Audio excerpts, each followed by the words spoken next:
I've never posted here before, but I don't know where else to go. I keep hearing that crying again, and every time I close my eyes, I see the blue glow behind my eyelids. Back in 2013, I worked as a morgue assistant in a government hospital. It was the kind of job nobody wants, but someone has to do. The smell of formalin, metal tables cold as ice, and the constant hum of the ceiling fan that made you forget what silence really sounded like. Death becomes a routine after a while. Until one night, it doesn't. May 26th, 2013, Sunday evening. The air was thick enough to chew. Around 6 p.m., they brought in a teenage boy, maybe 16, maybe 17. Uniform still damp from the rain, head cracked open from an accident. The doctor signed the papers and left me to prepare the autopsy. I'd done this hundreds of times. I thought I'd seen everything.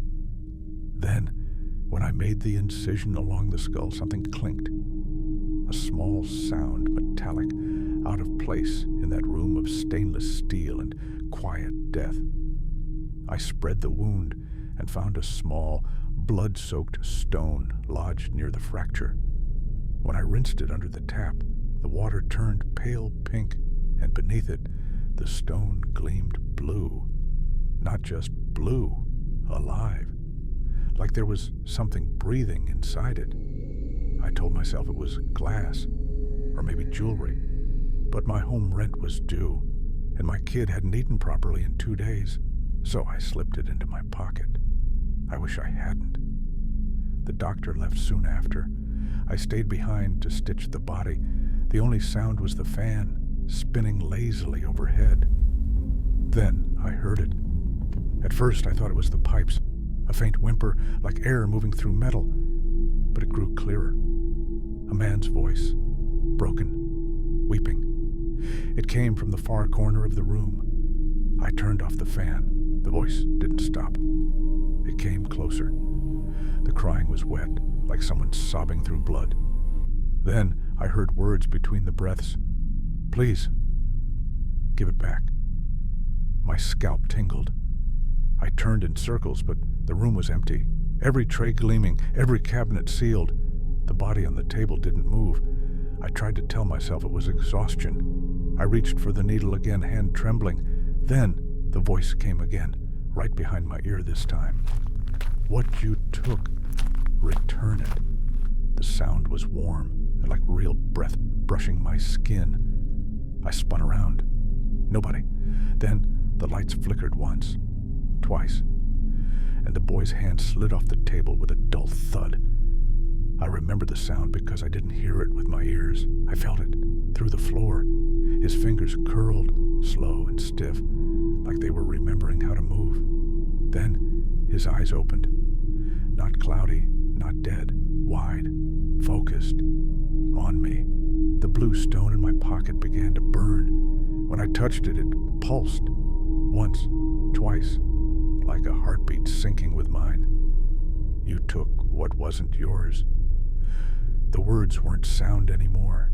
They were inside me. I threw the stone on the table and ran. Didn't turn back. Didn't even turn off the lights. All the way down the corridor, I swore I could hear bare feet slapping on the tiles behind me.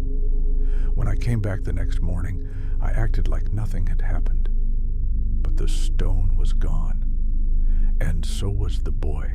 His tag said, "Transferred to cremation," but the body never reached the van. They searched every freezer, every locker. Nothing. I quit that week. For years, I tried to forget. I changed jobs, cities, numbers, but every now and then, I'd hear that quiet crying again. In dreams, in static, sometimes in the rustle of water running through pipes. Last week, it started again, louder, that same voice. Closer. Then the news broke. A small jewelry shop nearby. The owner found dead, skin tinted blue, eyes frozen open. They said he'd been clutching a blue stone. Police called it sapphire. I saw the photo. It was the same stone. I haven't slept properly since. The crying doesn't stop at night anymore. It's in the walls now, in the mirror. Sometimes I wake up and smell formalin. Sometimes, when I blink, I catch a shape in the corner.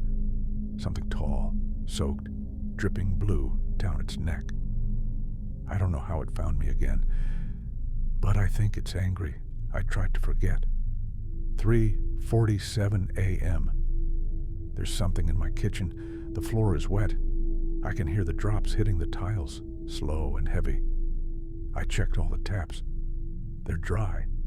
I can see the reflection of the living room light, but something's blocking it. Something tall, standing just beyond the doorway.